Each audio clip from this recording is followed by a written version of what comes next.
Hi guys, welcome to our channel mister sis. Bigg Boss Telugu season 9 హౌస్కి కొత్త captain వచ్చేశాడు. గత కెప్టెన్ అంటే తొలి కెప్టెన్ సంజన నిలవగా ఈ వారం కెప్టెన్సీ టాస్క్ ఇప్పటికే బిగ్ బాస్ హౌస్లో కంప్లీట్ అయిపోయింది. దీంతో బిగ్ బాస్ హౌస్కి కొత్త కెప్టెన్ అయితే రావడం జరిగింది.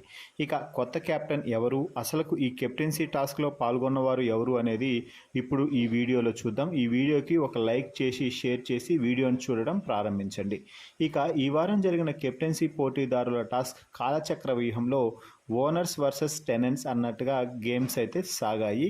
ఈ టాస్క్లో గెలిచి ఓనర్స్ అయినటువంటి కామనర్స్ కెప్టెన్సీ పోటీదారులుగా నిలిచారు.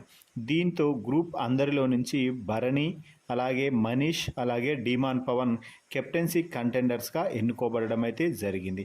అలాగే ఓడిపోయినటువంటి టెనెంట్స్ నుంచి గేమ్ బాగా ఆడిన కారణంగా ఇమ్మాన్యుయల్ కెప్టెన్సీ పోటీదారుడుగా నిలవడం అయితే జరిగింది. ఇక ఈ నలుగురి మధ్య కెప్టెన్సీ టాస్క్ రసవత్తకరంగా జరిగింది అని చెప్పవచ్చు. ఆ టాస్క్ ఏమిటి అంటే టీషర్ట్కి రంగు పూయడం. ఎవరి టీషర్ట్కి అయితే తక్కువ రంగు అంటుకొని ఉంటుందో టాస్క్ బజర్ ముగిసే సమయానికి వారు ఈ సీజన్ 2వ కెప్టెన్గా నిలుస్తారు అంటూ బిగ్ బాస్ అయితే చెప్పడం జరిగింది. ఇక ఈ సీజన్ ప్రారంభమైనప్పటి నుంచి అంతగా ఇంపాక్ట్ చూపని డీమాన్ పవన్ ఈ టాస్క్లో మాత్రం చెలరేగిపోయాడు అని చెప్పవచ్చు.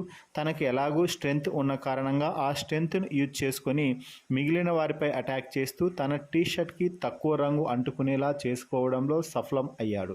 దీంతో బిగ్ బాస్ సీజన్ 9 హౌస్ 2వ కెప్టెన్గా ఎంపికవడం అయితే జరిగింది.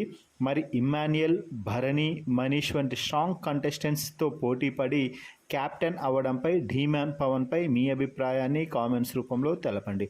మరిన్ని బిగ్ బాస్ లైవ్ అప్డేట్స్ కోసం మన ఛానల్ని చూస్తూ ఉండండి. Please subscribe our YouTube channel mister సిసింద్రి.